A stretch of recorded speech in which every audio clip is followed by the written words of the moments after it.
கெஞ்சுவதில்லை பிறர்பால் அவர் செய் கேட்டிருக்கும். அஞ்சுவதில்லை மொழியையும் நாட்டையும் ஆளாமல். துஞ்சுவதில்லை எனவே தமிழர் தொழிலிருந்தால் எஞ்சுவதில்லை உலகில் எவரும் எதிரென்று. அன்பானவர்களுக்கு அன்பான வணக்கம். தலைப்பு: உங்கள் வாக்கின் மூலம் எதனை சாதிக்க விரும்புகிறீர்கள்? ஒரு வாக்கு என்பது ஒரு நாட்டினுடைய வளர்ச்சியிலும், ஒரு நாட்டினுடைய மீழ்ச்சியிலும், ஒரு நாட்டினுடைய எதிர்காலத்திலும் மிகப்பெரிய தாக்கத்தை உருவாக்கிவிட முடியுமா? ஒரு வாக்கினுடைய முக்கியத்துவம் என்ன என்கிற சாராம்சத்தில் நாம் ஆராய தொடங்குகிறோம். முதலில் ஒரு வாக்கிற்கான தேவை என்ன, அரசியலுக்கான தேவை என்ன என்கிற புரிதலை நாம் கொள்ளுதல் மிகவும் அவசியமான விடயமாகும். அரிஸ்டாட்டிலுடைய கூற்றின்படி, நீங்கள் அரசியல் வேண்டாம் என்று விலகி நின்றாலும் அரசியல் உங்களை விட்டு விலகுவதில்லை என்கிறார். பிளேட்டோவினுடைய கூற்றின்படி, அரசியல் வேண்டாம் என்று நீங்கள் விலகுகிற போது உங்களுக்கு பிடிக்காதோர் உங்களை ஆளக்கூடிய சூழ்நிலையை நீங்கள் வந்து செல்வீர்கள் என்று சொல்கிறார். இந்த மனித கூட்டம் என்பது ஒரு குழுவாக இணைந்து செயல்படுகிற போது ஒரு தலைவனை நாடி, ஒரு தலைவனை பின்தொடர்ந்து செயல்படக்கூடிய கூட்டமாக பண்டைய காலங்களிலிருந்து இன்றைக்கு வரை இருந்து வருகிறது. அப்படிப்பட்ட ஒரு முறையில்தான் இந்த அரசியலுக்கான அடித்தளம் வகுக்கக்கூடிய தேர்தல் அமைகிறது.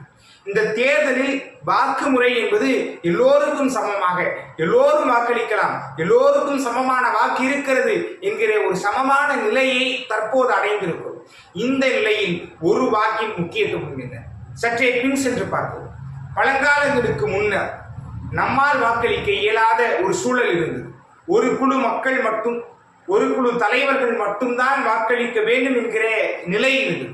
அந்த நிலையிலிருந்து பார்க்கிற போது நமக்கு கிடைக்காத ஒரு உரிமை தற்போது கிடைத்திருக்கிறது.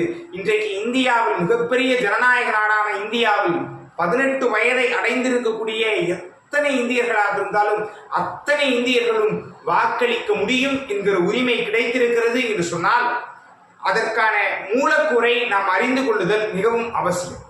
ஒரு மனிதன் தன்னை ஆளக்கூடிய தலைவனை தேர்ந்தெடுக்கிற போது அந்த தலைவனுக்கான செயல்பாடும் தலைவனுடைய செயல்பாடும் மிகவும் சரிவர ஒரு மிகச்சிறந்த விடயமாக இருக்க வேண்டும்.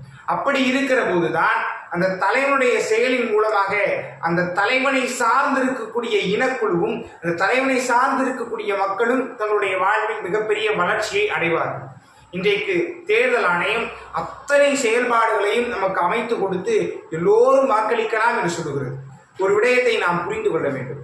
வரப்புயர நீர் உயரும், நீர் உயர நெல் உயரும்.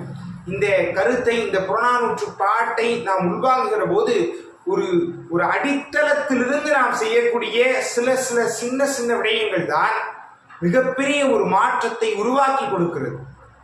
அப்படிப்பட்ட மாற்றத்தை உருவாக்குவதற்கு இந்த வாக்கு மிகவும் முக்கியமான ஒன்று. இந்த இந்தியாவை 2020க்குள்ளாக ஒரு வல்லரசு நாடாக மாற்ற வேண்டும் என்கிற நோக்கத்தோடு இருந்த கலாம் ஐயாவுடைய கனவு இன்றும் சளைத்து விடவில்லை. அதை மாற்றி விடலாம் என்கிற ஊக்கத்தை நாம் கொடுக்கலாம். எப்படி? இந்த வாக்கின் மூலமாக. இந்த வாக்கின் மூலம் ஒரு நல்ல அரசியல் தலைவரை, இந்த நாட்டிற்கு செயல்படக்கூடிய, இந்த நாட்டிற்கு ஏதுவான சூழலில் இருக்கக்கூடிய ஒரு அரசியல் தலைவரை தேர்ந்தெடுக்கிற போது இந்த மாற்றம் நிகழும் என்பதில் எந்தவித மாற்று கருத்தும் கிடையாது. இந்த மாற்றத்தை நிகழ்த்த இந்தியாவில் அனைவரும் வாக்களிக்க வேண்டும் என்கிற கோரிக்கையை வைத்து விடைபெறுகிறேன். நன்றி, வணக்கம்.